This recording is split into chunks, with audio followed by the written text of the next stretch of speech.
Kita beralih ke informasi lainnya, Saudara. Kejaksaan Agung menetapkan Ketua Pengadilan Negeri Jakarta Selatan, Muhammad Arif Nuryanta, sebagai tersangka kasus suap penanganan perkara korupsi pemberian fasilitas ekspor crude palm oil atau CPO. Kejagung masih menelusuri aliran dana dari kasus suap tersebut. Saat kasus ini disidangkan, M. Arif Nuryanta menjabat sebagai Wakil Ketua PN Jakarta Pusat. Kejaksaan menemukan bukti bahwa Arif menerima suap sebesar 60 miliar rupiah dari pengacara agar 3 terdakwa korporasi tersebut bisa divonis lepas di Pengadilan Tindak Pidana Korupsi pada PN Jakarta Pusat. Saat ini Kejagung masih mendalami apakah uang tersebut mengalir ke pihak lain atau tidak. Meski demikian, vonis yang diputuskan sesuai dengan yang diminta oleh para pengacara terdakwa.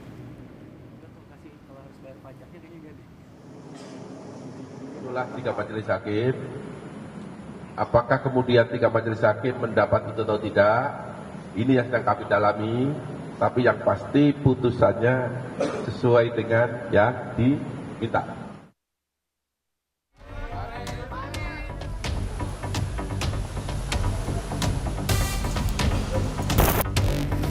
Kejaksaan Agung menetapkan Ketua Pengadilan Negeri Jakarta Selatan, Muhammad Arif Nuryanta, sebagai tersangka kasus dugaan suap dan gratifikasi.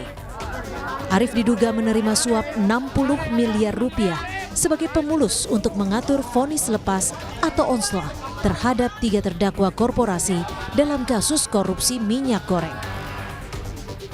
Saat kasus ini bergulir, Arif Nuryanta menjabat sebagai Wakil Ketua Pengadilan Negeri Jakarta Pusat.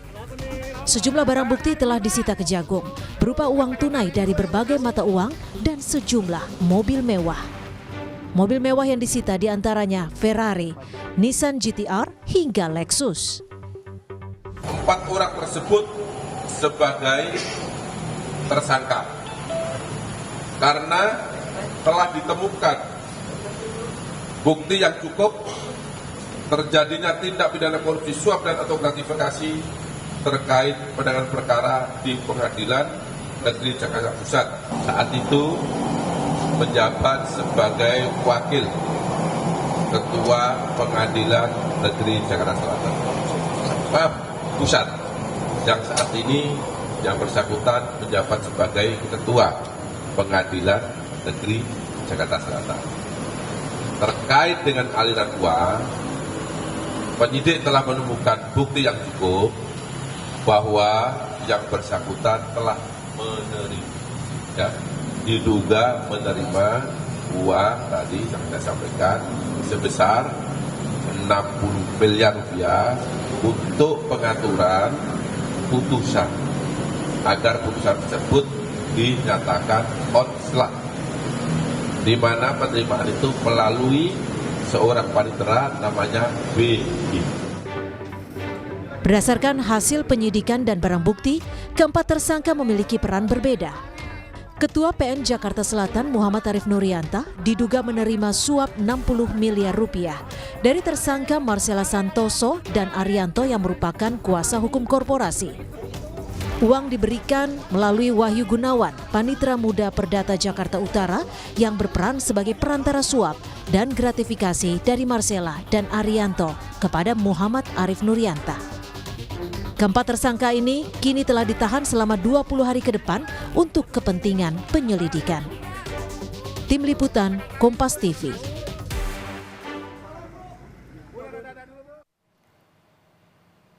Saudara, Kejaksaan Agung menemukan bukti bahwa Muhammad Arif Nuryanta menerima suap sebesar 60 miliar rupiah dari pengacara agar 3 terdakwa saat itu yang merupakan korporasi korupsi ekspor CPO bisa divonis lepas atau onslah. Kemana saja dana ini dialirkan dan berapa total barang bukti yang telah disita? Sudah bergabung bersama kami Kepala Pusat Penerangan Hukum Kejagung, Pak Harli Siregar. Selamat petang Pak Harli, terima kasih sudah bergabung bersama kami di Kompas Petang. Saya langsung saja nih, ini seberapa penting sebenarnya untuk mengungkap perkara ini dilakukan oleh jaksa, Pak Harli?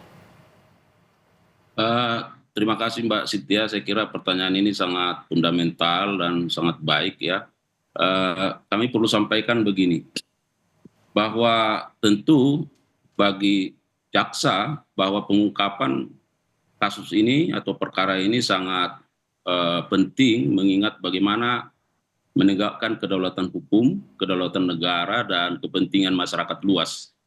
Mbak Cynthia, saya mau sampaikan, yang pertama kita flashback ke belakang, ya, bagaimana masyarakat mengalami keresahan karena adanya kelangkaan kebutuhan minyak goreng pada saat itu, Betul. dan ini ya ditegakkan oleh jaksa, dibawa, disidik, ya kemudian dibawa ke pengadilan, dan para pelaku ketika itu terkait dengan hak-hak negara itu tidak bisa dimintakan karena kenapa? Karena mereka katanya pada posisi di luar sistem. Oleh karenanya dibebankan kepada korporasi. Nah, kemudian dalam perjalanannya bahwa jaksa kemudian melakukan penyidikan terhadap beberapa korporasi ini dalam rangka bagaimana menegakkan kedaulatan hukum dan kepentingan negara serta masyarakat itu untuk pengembalian kerugian keuangan negara itu. Nah, di dalam tuntutan jaksa penuntut umum, kalau tidak salah itu sekitar 17 triliun kalau di total dari 3 korporasi, 11 miliar, 14 triliun, dan 11 triliun dan 4 triliun lebih. Ya. Nah, ternyata kita lihat sekarang bahwa apa yang terjadi, seharusnya negara bisa mendapatkan hak-haknya, pengembalian kerugian negara sebagai bagian dari pemulihan, justru di tingkat pengadilan ini dionslah. Artinya apa? Bahwa dari pelakunya juga tidak bisa dimintakan pertanggungjawaban terhadap kerugian keuangan negara, bahkan ke korporasi dengan pertimbangan-pertimbangan yang tidak logis. Ini saya kira yang harus dipahami oleh masyarakat dan siapa saja, bagaimana hukum itu harus kita fungsikan dalam rangka menjaga kepentingan negara dan kepentingan masyarakat. Nah, yang kedua, tentu kalau seperti ini yang selalu terjadi, maka ini akan bisa menjadi satu presiden buruk. Karena kenapa? Saat ini penegakan hukum ini kan tidak hanya kita lakukan terhadap orang, tetapi juga korporasi. Korporasi, betul. Ya, di banyak perkara-perkara lain begitu. Ya, jadi saya kira itu menjadi ingatan ya bagi siapa saja ya supaya berhenti melakukan cara-cara seperti ini. Artinya mari kita menegakkan hukum ini supaya negara bisa kita jaga. Pak Harli, lalu dari kasus ini sendiri, apakah hakim-hakim setidaknya kalau nggak salah ada 3 majelis hakim yang ditunjuk, apakah akan diperiksa juga, dan dari 3 majelis hakim ini apakah termasuk M. Arief saat itu? Nah, jadi kalau yang ketua sekarang, dia posisinya kan wakil ketua, ya. Nah, di Pengadilan Negeri Jakarta Pusat. Nah, jadi yang bersangkutan yang menunjuk ke 3 majelis hakim. Dan saat ini 2 orang dari majelis itu sedang dilakukan pemeriksaan secara intensif. Nah, kita sedang menunggu 1 orang lagi, ya, 1 orang lagi, dan kita mengharapkan jika hari ini yang bersangkutan datang, tentu kita akan melakukan pemeriksaan-pemeriksaan. Ini kalau dari total nilai barang bukti yang sudah disita berapa ini Pak Harli? Selain ada mobil dan juga uang yang disita dalam bentuk beberapa mata uang ya?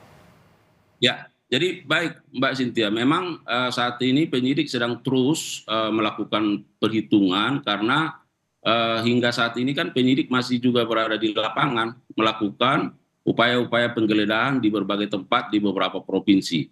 Ya, jadi barang buktinya terus mengalir, dan seperti yang sudah diberitakan tadi, memang saat ini ada uang baik dalam bentuk mata asing maupun dalam rupiah, ya, yang digeledah, didapatkan, disita dari baik para tersangka yang sudah ditetapkan maupun dari beberapa tempat rumah, termasuk dari pengacara yang sudah ditetapkan juga menjadi tersangka. Dan saat ini kita juga sedang menunggu ya hasil dari penggeledahan di berbagai tempat itu, dan pada saatnya nanti tentu akan kami update, akan kami rilis seperti apa terkait dengan barang bukti yang telah kita sita. Kalau Pak M. Arief ini menerima uang suap sebanyak 60 miliar rupiah ini diberikan dalam bentuk uang atau dalam bentuk barang atau seperti apa? Dan apakah dengan cara ditransfer atau seperti apa nih Pak Harli berdasarkan penyelidikan sementara? Nah, tentu penyidik kan sudah memiliki kecukupan bukti terkait itu ya, sebagai keterangan yang sudah disampaikan. ada yang menerima, ada yang memberikan, dan termasuk ketika yang bersangkutan menerima itu dari seseorang. Tentu kalau melihat itu kan kita lebih melihat kepada pola yang hand by hand ya. Nah, jadi bagaimana nanti penelusuran lanjutannya, karena seperti ketika dilakukan penggeledahan terhadap yang bersangkutan kan di satu tempat itu justru ya ditemukan juga uang hampir mungkin lebih dari 1 miliar dalam bentuk mata asing. Jadi Oke. ini yang sekarang sedang terus dikerjakan oleh penyidik, mengumpulkan bukti-bukti sebanyak mungkin Ya. terkait dengan bagaimana mengungkap ini supaya lebih terang. Kami juga ingin kembali mengkonfirmasi Pak Harly, apakah hakim-hakim dari 3 majelis ini atau mungkin ada hakim-hakim lain yang diduga terlibat saat ini sedang menjalani pemeriksaan atau seperti apa? Siapa saja pihak-pihak yang saat ini diperiksa Kejagung? Nah, justru itu, jadi Mbak, sekarang kan majelis hakimnya itu 2 anggota itu sedang kita periksa. Nah, tentu nanti kita harapkan apakah bagaimana keterangan para yang bersangkutan ini terkait dengan penerimaan yang diduga sampai 60 miliar ini, bagaimana alirannya ke mereka, atau memang ini masih berhenti pada pihak tertentu, atau katakanlah tersangka yang sudah ditetapkan, atau memang semua ini ikut menikmati, karena hukumnya kan bahwa majelis hakim ini kan juga sudah memutuskan Iya. namanya menyatakan onslah. Nah, cuma apakah hearingnya ini penyerahannya sudah selesai atau belum? Nah, ini sekarang yang terus digali oleh penyidik. Didalami terus. Terima kasih Kepala Pusat Penerangan Hukum Kejagung, Pak Harly Siregar, sudah memberikan informasi di Kompas Petang sore hari ini. Terima kasih Pak Harly, selamat sore.